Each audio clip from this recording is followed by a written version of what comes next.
क्या आपने डिमेंशिया का नाम सुना है? Dementia means memory loss.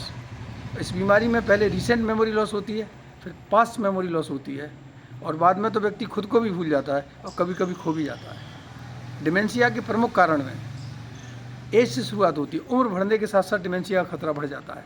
तो एज सबसे बड़ा रिस्क फैक्टर है। उसके बाद जीन्स, हेरिडिटी, फैमिली हिस्ट्री, फिर डायबिटीज़। डिमेंशिया का जो कॉमनेस्ट कॉज है एल्जाइमर्स डिसीज़, उसको हम टाइप 3 डायबिटीज़ कहते हैं। And number 4, smoking, blood pressure, obesity, lack of physical activity, loneliness, depression and कुछ infections, syphilis, even HIV and B12 deficiency. ये लॉन्ग लिस्ट है डिमेंशिया की कॉजेज़ में। पर आपको जान के आश्चर्य होगा, डिमेंशिया का जो सबसे महत्वपूर्ण कारण है, और वो प्रिवेंटेबल भी है, रिवर्सेबल भी है, और जहाँ तक मेरी जानकारी है दुनिया की किसी टेक्स्ट बुक में उसका जिक्र भी नहीं है। जी हाँ, मैं बात कर रहा हूँ हियरिंग इम्पेयरमेंट की। एज बढ़ने के साथ साथ डिमेंशिया का खतरा बढ़ता है और हियरिंग इम्पेयरमेंट का खतरा भी बढ़ता है। और इस बात के साइंटिफिक पुख्ता एविडेंस है, डाटा है कि माइल्ड हियरिंग इम्पेयरमेंट में डिमेंशिया का खतरा 2 गुना हो जाता है, 2 टाइम्स। मॉडरेट हियरिंग इम्पेयरमेंट में 3 times, and severe hearing impairment में 5 टाइम्स। इतना खतरा डिमेंशिया का किसी भी लिस्टेड कॉज से नहीं है जो टेक्स्ट बुक में दिया हुआ है।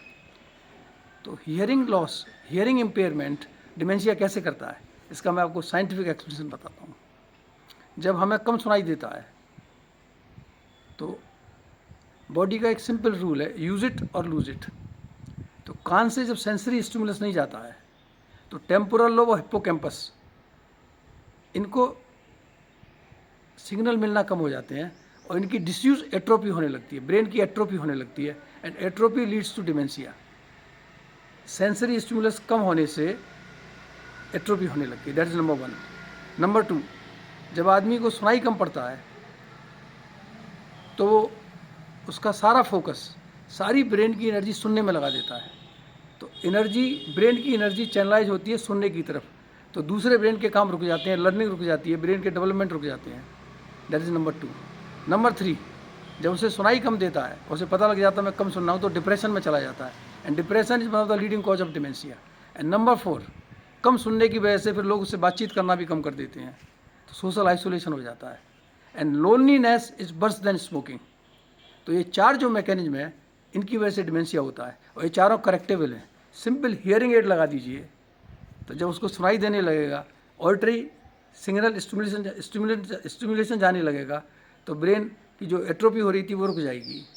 लोनलीनेस होने से, अकेलापन होने से वो चारों चीज़ें ठीक हो जाएंगी। तो कैरियर मैसेज क्या है? डिमेंशिया का सबसे महत्वपूर्ण, most important, preventable and reversible cause is hearing impairment, जो कि आसानी से हियरिंग एड से करेक्ट किया जा सकता है।